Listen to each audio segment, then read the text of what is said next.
Hey everybody, welcome to my YouTube channel. I hope this is the start of many great adventures that we'll have together. My name's Laura. I'm 33 years old. I live in rural Arkansas in Grow Zone 7B with my 3 children and my soulmate Brian. I am the full-time grower and preserver of my family's food. For as long as I can remember, I've dreamed of living a life straight out of Little House on the Prairie. The better majority of my life, I've had a garden and chickens, but a few years ago, I made a resolution to grow 85% of the food that my family consumes on our 2 acres. I'm a garden nerd, I'm a preservation junkie, and I'm always looking for a new reusable alternative. My oldest son, Race, is 11, my middle child, Grayson, is 4, and my youngest, Ellie Jo, is 3. We were just a couple months shy of having Irish twins with the last 2. Brian works out of town, but when he comes home, he always has a nice, long list of to-dos waiting on him.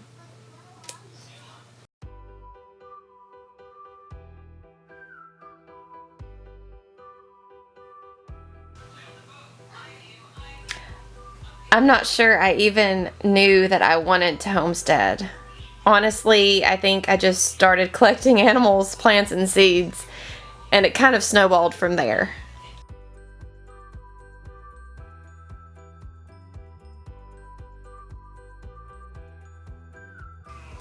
I think the point that I made the conscious decision that this was the direction I was going to be headed, I was already at least a quarter of the way there. I had chickens and meat rabbits, and I had just successfully grown broccoli for the first time. Enough broccoli to put up a bunch in the freezer. At some point, Brian asked me what was happening, and at the time I jokingly, but seriously too, said that my New Year's resolution was to grow 85% of our food. I bought a couple books, a pressure canner, and submerged myself into everything that is homesteading. It is so important to me that my children know the hard work and dedication that goes into their food. I wanted my family to have real food. Obviously, the health benefits are at the top of the list too. I'm a naturally curious person. If I don't know something or I want to learn a new skill, I'll head straight to the books or the internet. I have a strong desire to learn everything that is homesteading. I know this is my calling. For whatever reason it may be, I am so drawn to this. My soul is directly tethered to homesteading and gardening. You ask me about dirt or plants or preservation or cooking, and I'm going to have a hard time containing my giddiness. Also, be prepared to be buried by me talking about information and stories about what I've learned, what I've read, and what has worked for me.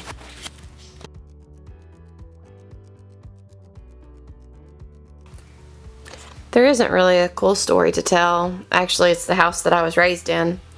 I'm so emotionally entangled to this house, the 2 acres and the woods that surround it, that it almost feels like it chose me. I don't know if this is our forever homestead or not, but I do know there would be a lot of heartache if I did have to leave it.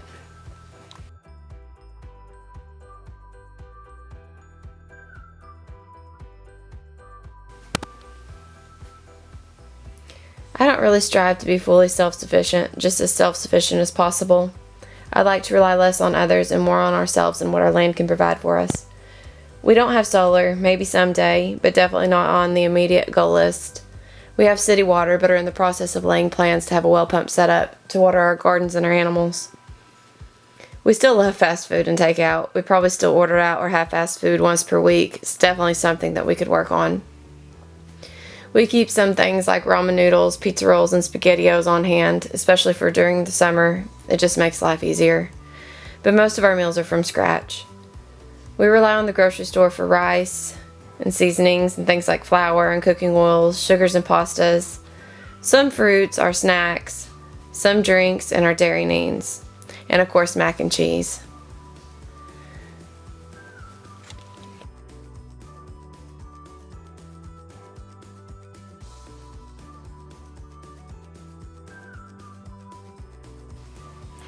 Hopefully I've learned more. Hopefully I've inspired and helped others. Fingers crossed that there's a family milk cow involved somewhere along the way.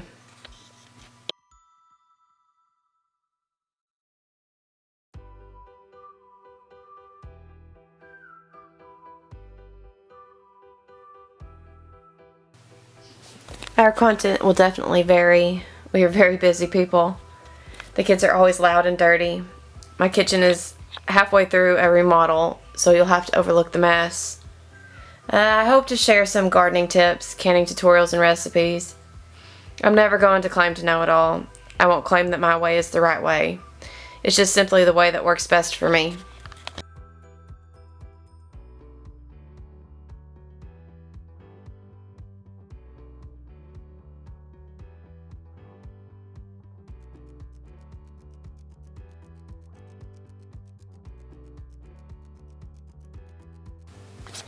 Start out small, but start somewhere.